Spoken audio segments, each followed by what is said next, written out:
गांव के बाहर एक पहाड़ी पर एक पुरानी हवेली थी, बहुत पुरानी। लोग कहते थे यह हवेली भूतिया है, डरावनी है, कोई जाने की हिम्मत नहीं करता था। हवेली की खिड़कियां टूटी हुई थीं, दीवारें काली थीं।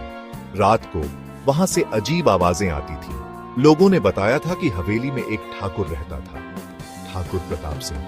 वह बहुत अमीर था। एक दिन ठाकुर गायब हो गया। कोई नहीं जानता था कि उसके साथ क्या हुआ। कुछ लोग कहते थे कि उसकी हत्या कर दी गई। गांव वाले कहते थे कि ठाकुर की आत्मा हवेली में भटकती है, वह शांति नहीं पा सका। हवेली के आसपास एक अजीब सी शांति थी। पेड़ों की पत्तियां भी नहीं हिलती थी, हवा भी वहां रुक जाती थी। यह डर की शांति थी। सूरज डूबने के बाद कोई भी हवेली के पास नहीं जाता था। अजय गांव का एक नौजवान लड़का था। वह बहुत बहादुर था, निडर। उसे भूतों से डर नहीं लगता था। उसे रहस्यों को सुलझाने में मजा आता था। जब अजय ने हवेली के बारे में सुना तो उसे बहुत दिलचस्पी हुई। उसने सोचा, यह तो एक नया रोमांच है।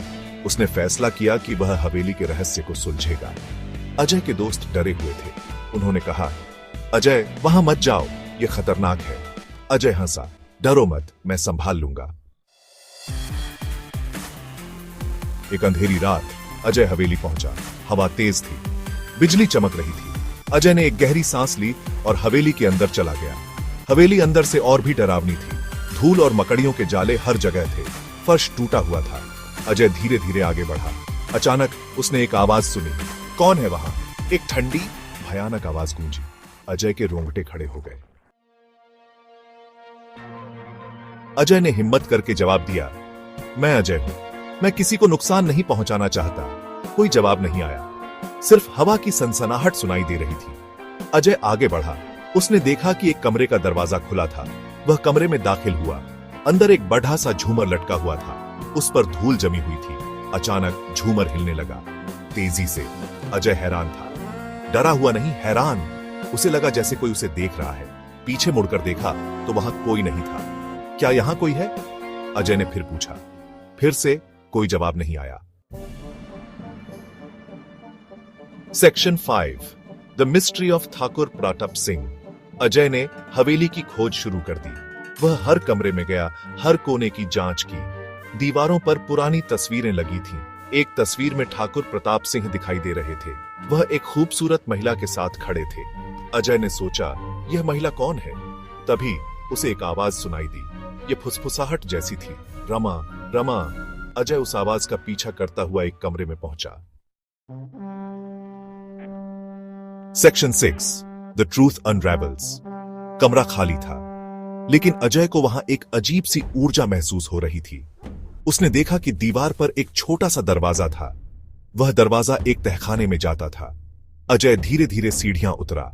तहखाने में अंधेरा था और नमी की गंध आ रही थी। एक कोने में उसे एक महिला का साया दिखाई दिया। रमा? अजय ने धीरे से पूछा। साया हिला और बोला, हां, मैं रमा हूं, ठाकुर प्रताप सिंह की पत्नी।